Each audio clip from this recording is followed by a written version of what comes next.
好，各位朋友，大家好，欢迎收看35先生赏屋，我是 Ted。我们这个系列是超级国际豪宅开箱美西线系列哦。我后面就是今天我们要开箱这个物件，它的无边境泳池，然后接着它这个小小的高尔夫球练习场，看得到无边无尽的山谷还有海景，简直是海天一线的代表。这个物件呢，它主要是有一个建筑物，一样有前庭后院，里面的规划呢会有2个客厅、1个餐厅、2间厨房、6间房间。都是套房，然后还有再多加1个卫浴，一共有7个卫浴，再加1个洗衣房，还有一个打撞球的空间。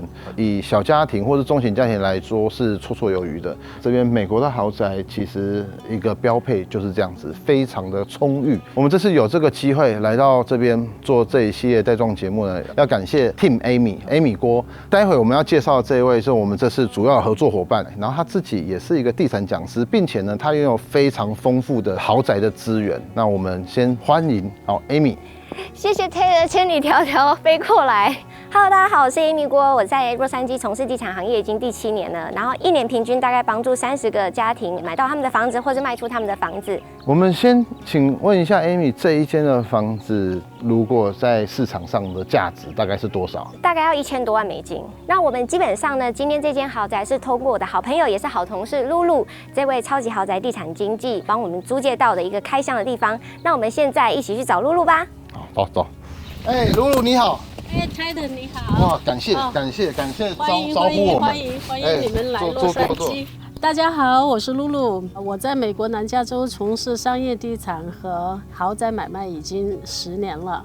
尤其是海边的豪宅，如果大家有什么关于房地产投资的问题，请不要客气，请找我。好，那我们会帮露露把她的资料放在这边哈，大家有兴趣可以联系。好，那我们接着来先请问2位专家，我们现在在的这个区域在哪边？因为其实在美国大家非常在意隐私，越没有人知道在哪是越好，是吗？对，因为如果说你是在山下或者是市区啊，就是你家里人来人往的人比较多。那因为像在洛杉矶，我们又靠近好莱坞嘛，所以很多这些名人啊，甚至是一些洛杉矶的球星啊、市长啊，他们都比较喜欢住在山里面。那因为山里面的话，户数比较少，就是隐私性真的比较好。买东西啊、吃饭啊这些，在比较隐私性高的地方，或者在这种景观的地方，是不是就会蛮麻烦的？会吗？不会呀，这个山下有很多吃的，有很多餐厅啊。在这边开下去一下就到了吗？大概20分钟左右。然后因为这边住了很多日本裔，还有韩国裔，所以这边的日本超市、韩国超市在附近都有。进来的时候有经过很像是一个小区的门，那是这一个小区里面它有很多规定，比如说像建这个房子，你的层高它就规定的，你只能建那么多，而且你不能完全的改变这个房子的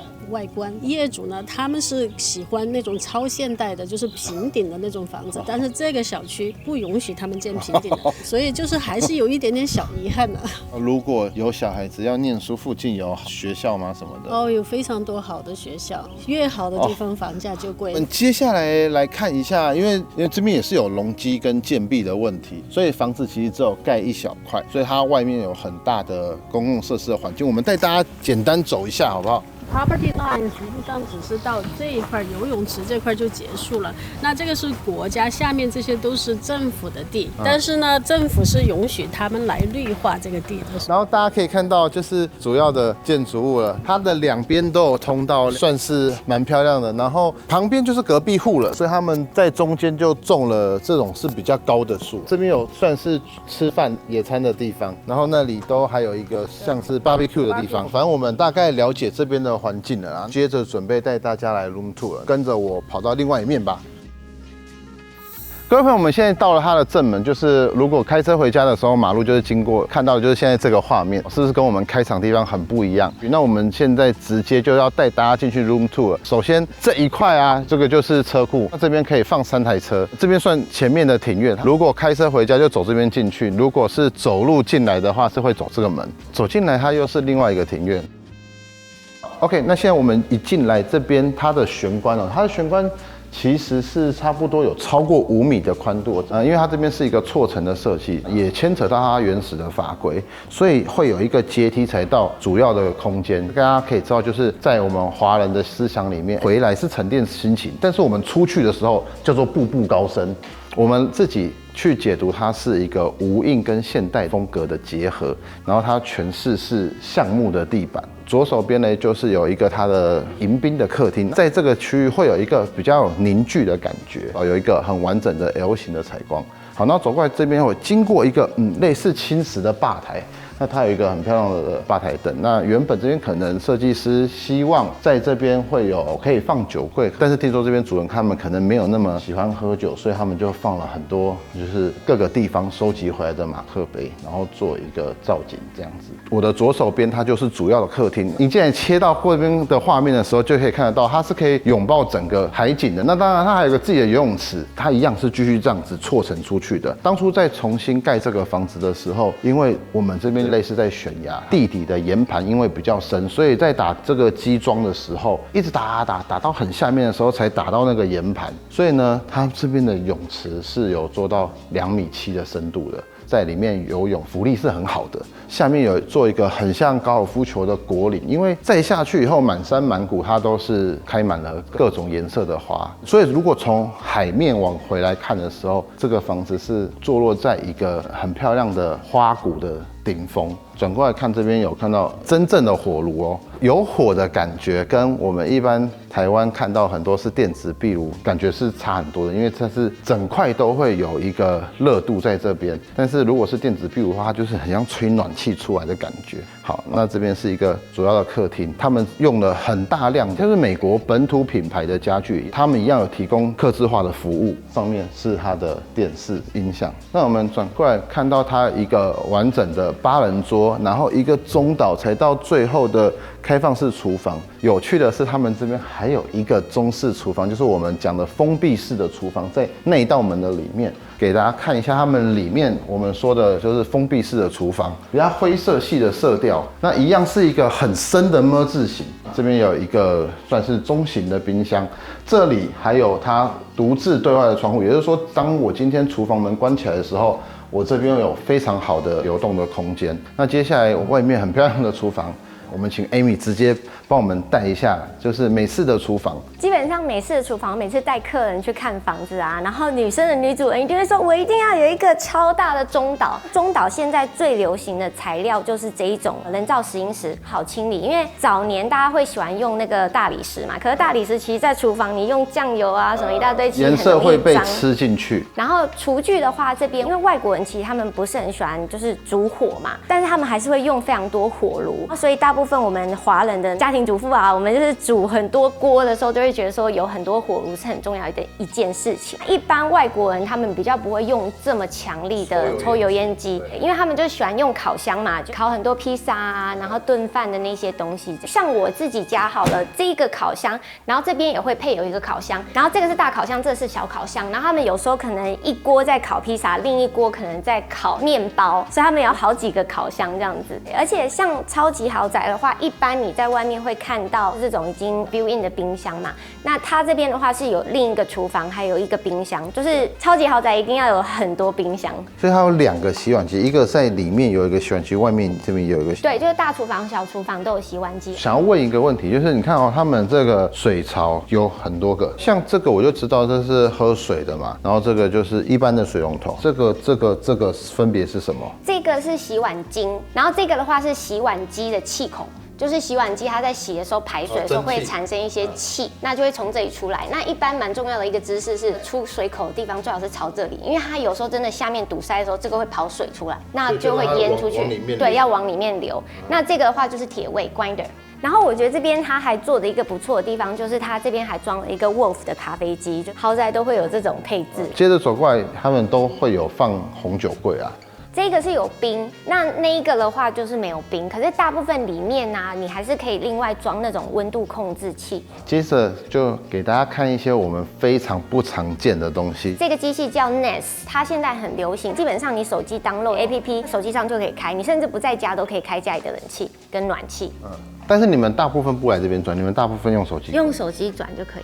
我们这边的话，就是像你这边可以看到这种的出风口，这个就是中央空调冷暖气，天花板里面会有管道。台湾也是，台湾是很长一条。然后这个灯的话，我们美国也是蛮常有这种。这很特别，对。其实它只有一个一开一关的功能，可是它旁边这条是可以调亮暗的。它有很多新式的灯光是可以做定时器的作用，比如说像我每天晚上6点的时候开灯，然后9点的时候熄灯。美国人还蛮喜欢在小的灯的 cover 上面做蛮多小变化的。好，那接着来带大家看一下。一开始我们对于这个撞球桌都非常的好奇，全部是橡木做的定制的撞球桌，这个要价含税是4万块美金。如果有客人来家里面哦，增加主人跟客人拉近彼此距离，一个很好的空间，并且呢，它的桌角是 X 角。一般大家知道撞球桌就是要一直走，要一直走嘛，所以它 X 角的话，我们就是怎么样都不会撞到它的脚，有没有？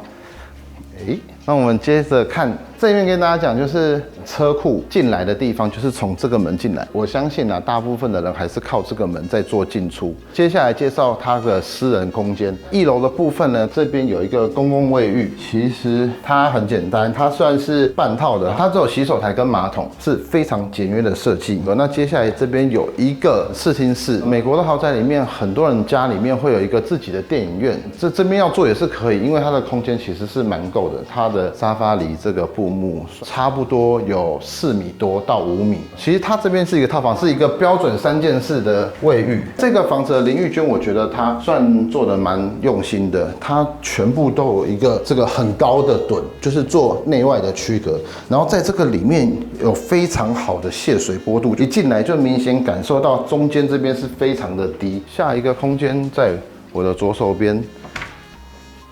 这边也是一个算套房吧，这个应该会比较类似像客房吧，因为在1楼，那他们就是放了简单的床。那它这个淋浴间还多做了一个算是瓷砖砌了一个椅子，就是可以坐在里面。那这边也是标准的3件式，却有一个非常大的淋浴空间，这比刚刚那边更大了哈。那这边最特别的是，它是有一个类似落地窗，但是它是一个门哦，可以直接接到他们的庭院。接下来就会给大家看到很多设计师还有这边屋主他们个人品味的东西。首先车库门进来这边的玄关这边有放一些艺术品啊，因为这边是云海的海景房，所以他们有很多的作品都是有波浪象征海浪，或者是有一些弧线啊，反正就是跟海啊水很有关的。回到刚刚大门玄关这边，他们也是放了很多的艺术品做装饰。楼梯一上来嘞，2楼就是他们的私领域主卧房哈，另外还有3间卧室，而且全部都是套房。上来的时候，这边应该有一个迎宾的区域，他们放了一个单椅，然后再加上这一张沙发。然后再来呢，这边放了一个，之前我们有去看过，它很像一个很大的盘子，就我自己会称它那个迷幻之境，它也是要呼应它这边有很多的现代灯具哦。走到这边，他们完全没有走到，这边也是一个很大的空间，这边又是放了一个沉静的感觉。我自己的认知就是到了私领域的时候，会看到这种平静的海是另外一种心情的转换。我们这边一样也是直接看到整个海景。我们先带大家直接看到他们的主卧房，那也是这边真正的卖点。他们男主人很喜欢观察天空跟星象啊，所以还摆一个望远镜。它这边算是一个峡谷，我们房子也是盖在悬崖上面的感觉，所以我们一看一望无际的往下，可以直接延伸看那海岸线。主卧的电视柜也是一个波浪的，象征它那个海岸线还有海浪的感觉。这一面呢，就是他们主要睡觉的地方。给大家看一下这边的更衣室，更衣室的设计呢，非常的方正，有一个对外窗，他们可能是男生一边，女生一边，做得非常整齐，而且全部都是衣架，就是可以挂得满满的。今天其实这边就是已经入住了，因为 Amy 帮我们借他们朋友的房子，所以它生活感很重。那看到这边的中岛，这边中岛主要就是有很多的抽屉，就是可能放一些其他的比较私人的衣物或物品啊。那接着到他们的主卧室的卫浴，给大家看一下，他们这边的窗帘也非常的特别。它的窗帘是这样子，手拉就可以了。可是呢，我要睡个懒觉怎么办？光线那么强，它是可以转的哦，它是可以转到完全遮光的，然后还可以转到另外一边。这个很少见吧？然后这个纱帘本身是蛇形帘，中间有百叶的那种感觉，有没有？它转另外一边也可以，很漂亮吧？好了，那我们继续接着看他们的主卧浴室。楼上的采光比一楼更好之外，就是它用了大量的这种大板的瓷砖哦。瓷砖的好处就是它比较好保养，那只要对花对得好，看起来也是非常有质感的。这边这么大板的瓷砖哦，工钱比料钱还要贵，因为他们搬运这么大板的时候，在搬的过程中很容易就出现，比如说碎裂什么的，其实就要换整片新的来，一定要很小心的做这些事情，然后不能够有任何一点差错。再来是我的左手边这边有浴缸，右边有一个双人可以同时一起淋浴的淋浴间。那他们说现在新式的房子都非常流行这样子，如果在这边淋浴，我的另外一半在这边淋浴，我们是完全不会互相干扰的。反过来这边双面盆，豪宅的双面盆到了美国也还是一样，就是一人一边。最后它这边的卫浴这边放了一个自动的蛋形的，这一颗很有名 Kohler 的免治马桶。好，那最后就是光这个窗户就已经超过3.5米了，跟我们的一楼整个落地窗跟我们主卧看出去的落地窗都有将近180度的全视野景观。现在的时间是下午已经2点了，那它的雾开始越来越散，再晚一点应该可以看到海跟天的交界的线了。如果说就是晚一点云散了之后啊，其实对面有一个美国还蛮有名的小岛叫 Catalina Island， 蛮多美国人喜欢，就是一个 weekend 这样过去度假。如果云散了之后，应该可以看得到。我觉得这个浴缸也蛮值得提的是，像台湾应该也蛮多公寓，它就是比如说浴缸外面会有那种瓷砖，以前早年美国也蛮流行用那种的，后来现在都流行用这种 freestanding 的 bathtub 单独的，是因为维修的一些问题。但美观也有啦，因为它可以有它的造型，然后现在还有很多它可以换颜色烤漆，然后有一些会有石纹。好，那我们先继续带大家看一下走出去阳台的样子。主卧它有一个独立的阳台，而且这阳台是延伸到另外一间房间的吗？他们的小孩房在这一间，但是它这个阳台是共用的。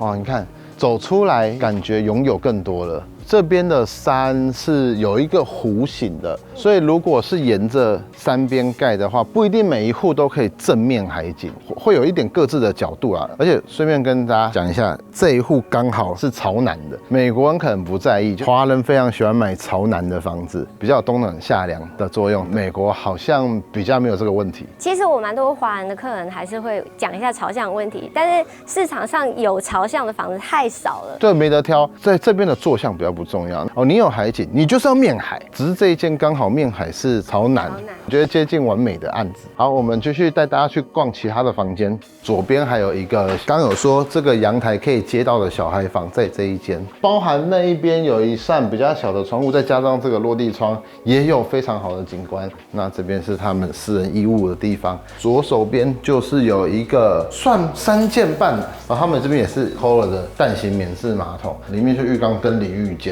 接下来我们再到下一间房间去。这一间的套房可能算是他们的客房吧，或者是他们家有多的小孩的话，它的卫浴是在我的这个方向，一样还是一间标准3件式，这边就是一个淋浴间了。最后大家去看，算是一个书房。一进来这边3件式的卫浴就不多做介绍了。大家可以看到，他把这边规划成了一间书房。那男主人平常可以坐在这边，然后那边可以打电动。